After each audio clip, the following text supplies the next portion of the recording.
వాక్యం తీద్దామని ఒకసారి మనం చూసుకున్నట్లయితే యోహాను సువార్త 14 అధ్యాయం 15 ఒకసారి చదువుకుందాం.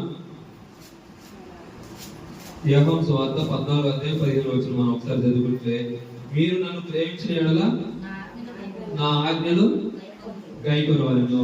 మనం ఆయన ఒకవేళ మనం ప్రేమిస్తున్నాము, నేను నిన్ను ప్రేమిస్తున్నాను, నేను దేవుని ప్రేమిస్తున్నాను అని మనం ఒకవేళ అనుకునేట్లయితే మనం ఖచ్చితంగా ఏం చేయాలా? దేవుని ఖచ్చితంగా ఆయన ఆజ్ఞను మనం గైకొనాలి. లేదు ఆయన ఆజ్ఞను మనం గైకొనకుండా నేను ఆయన ప్రేమిస్తున్నాను, నేను మిమ్మల్ని ప్రేమిస్తున్నాను, నేను నా కుటుంబాన్ని ప్రేమిస్తున్నాను అని చెప్పి మాటలతో దాన్ని సరిపోద్దా? వారికి ఆ అవసరతలన్నీ నేను తీర్చాలి. వారికి బట్టలు తేవాలి, మంచి ఫుడ్ తేవాలి, 3 పూట్ల అన్నం తెచ్చి పెట్టాలి.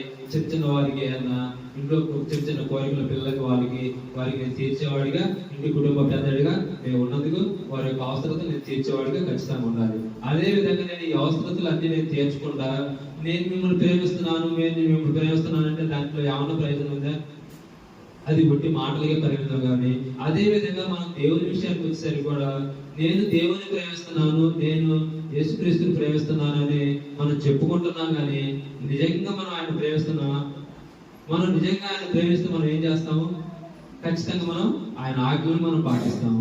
ఆ ఆజ్ఞలు మనం పాటించినప్పుడు ఏమైందంటే, మనం ఒకసారి చదువుకున్నట్లయితే మనం ఆయన ఆజ్ఞల్లో మనం పాటించిన వారు అయితే మనం ఎవరు అని ఒకసారి దేవుని వాక్యం మనకి తెలియజేస్తుంది. కాబట్టి మనం ఒకసారి దేవుని వాక్యాలు మనం చూసినట్లయితే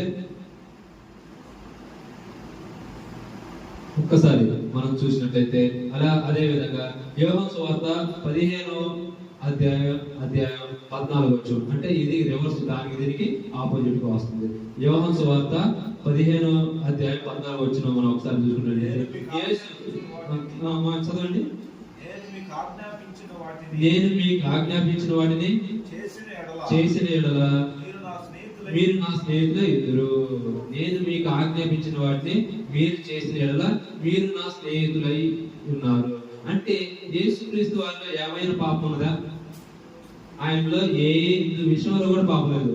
ఆయన పుట్టుక విషయంలో పాపం లేదు, ఆయన చూసే చూపులో పాపం లేదు, ఆయన చేసే సహవాసంలో పాపం లేదు.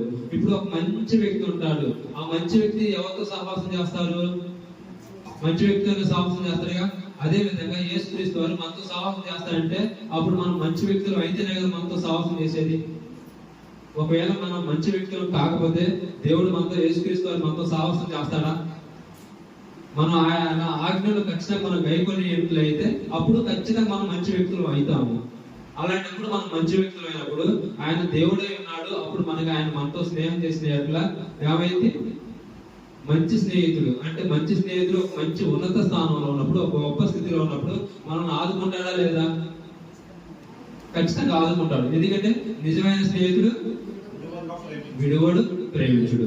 అదే విధంగా మనం దేవుని వచనాలకు వచ్చేసరికి ఇప్పుడు మనం ఆయన ఆజ్ఞ మనం గైకొని ఎడల మీరు నా స్నేహితులు అవుతారు అని దేవుడు చెప్పినట్లయితే, అదే విధంగా మనం ఆయన ఆజ్ఞను గైకొని ఖచ్చితంగా మనం ఆయన స్నేహితులు అయితే ఉంటాడు. ఆయన దేవుడు, ఆయన సర్వంతరామి, ఆయన ఏదైనా చేయగలడు, దేనైనా మలపగలడు, మలచగలడు, తిప్పగలడు.